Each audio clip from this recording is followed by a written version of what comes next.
Hey everybody, it's Janice with Creating Through Chaos, and we're going to start this project off with this garden fence that I got at Dollar Tree.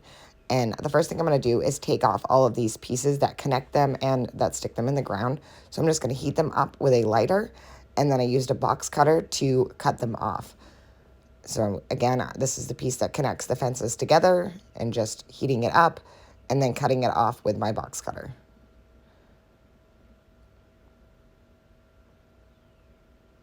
And didn't heat that one enough, so you want to make sure that you get a good amount of heat on it so it gets nice and soft, and then you're able to cut it right off. So once I had all of those pieces off, I'm going to do it on all around the whole fence. I am going to start by painting this fence with a white paint, and I'm just going to paint the whole entire fence this white color. And I'm not going to do several coats. I don't mind if the black shows back through. I just want to give it a coat of white paint. And I'm getting in all the little nooks and crannies and around all the edges, because the edges are kind of beveled on some spots, so you really have to get the paint in there. So you just want to keep doing it until you get the whole thing done, and then let that dry.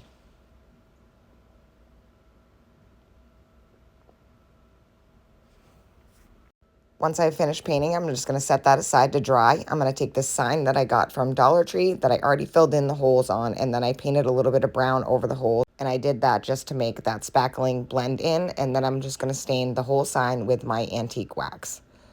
I'm just going to do the edges and the back, and then again, like I said, I did right over those holes.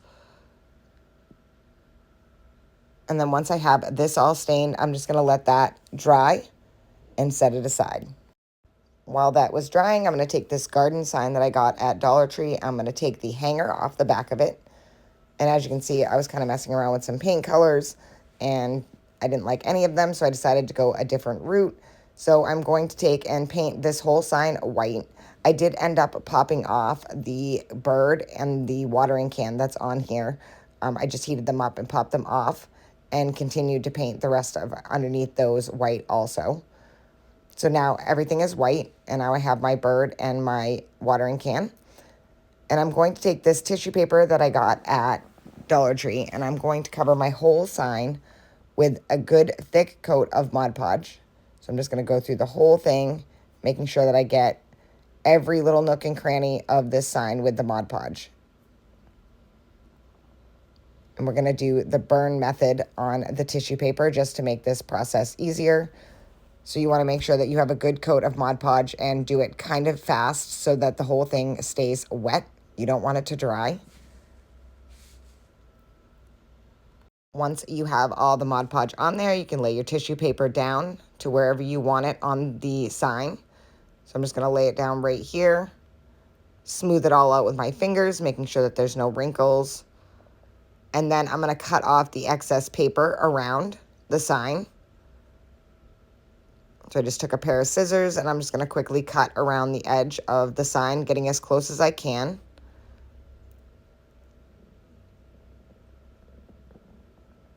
And then I'm going to take a lighter, and I am going to burn off all of the excess tissue that is around the lettering.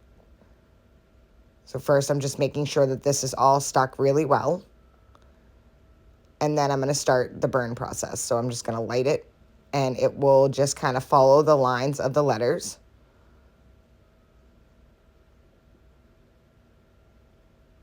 As you can see it burning off. It's a really cool process to watch. I really like how it looks.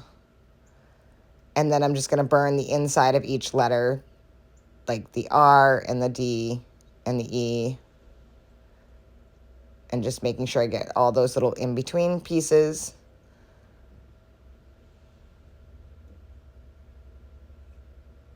And then once I have that all done, I'm just going to take a sandpaper of some sort. I ended up using a nail file, and just sand off all of the little burn pieces and make sure that it's all off. Next, I am going to paint my watering can with a green color, and I pulled the green color from the tissue paper, so I just kind of took my greens and matched them up to the tissue paper. And the same thing with the bird in the yellow. I matched it up to the yellow on the flowers. So I'm just going to paint that. And that's going to go back up on there, and I'm just going to put these pieces back on once they are painted.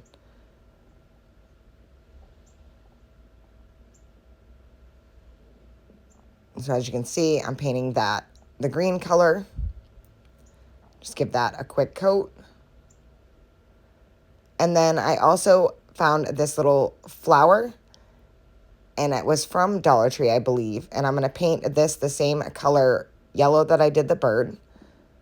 I'm just going to go around and just do the petals with the yellow, and then I'm going to do the center with my brown wax, or the antique wax that I used to stain the sign.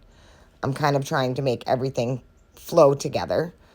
So I'm just going to do the center, just use a small brush and do that with the antique wax.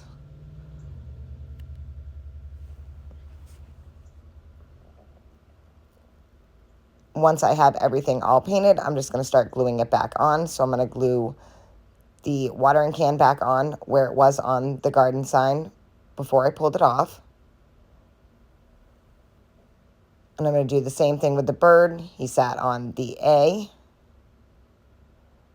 And then I'm going to take that flower and I'm going to put some glue on that and put it in the center of the watering can. And as you can see, that flower sort of matches the flowers that are on the garden sign that were on the tissue paper. Now I am going to take the garden sign and glue it to the sign that we waxed. I'm going to put that right in the center. Press it all down and make sure that it's stuck really well. And then I'm going to take some twine and wrap it around each end of my sign. So I already started the first one. So I'm just going to put some hot glue on the back of that. Make sure that that's stuck well. And then cut off the excess. And then I'm going to do the same thing for the other side. So I'm just going to start on the back. Put a little bit of hot glue, put my twine down, and then just start wrapping it around the front of the sign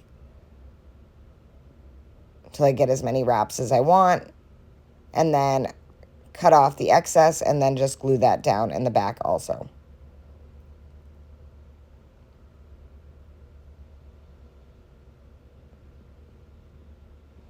Once I have that all glued and it's all set, I'm going to take my fence back out. And I'm going to figure out whereabouts I want it on my fence. And then I am going to put some hot glue down in place. So I'm just going to start gluing right down all the center pieces.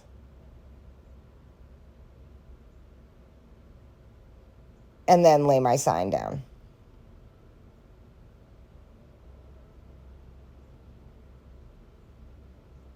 My glue gun wasn't working properly, so now I'm going to lay that down right in the center and then just press it down and make sure it is where I wanted it to be. And this project is finished. I think this turned out so super cute. You could put a hanger on the back, or you could hang it with some twine, or you can just set it on a shelf. I think it looks good either way, and I absolutely love how this turned out. And look how pretty it is. I put a little hanger on the back and was able to hang it with just a tack.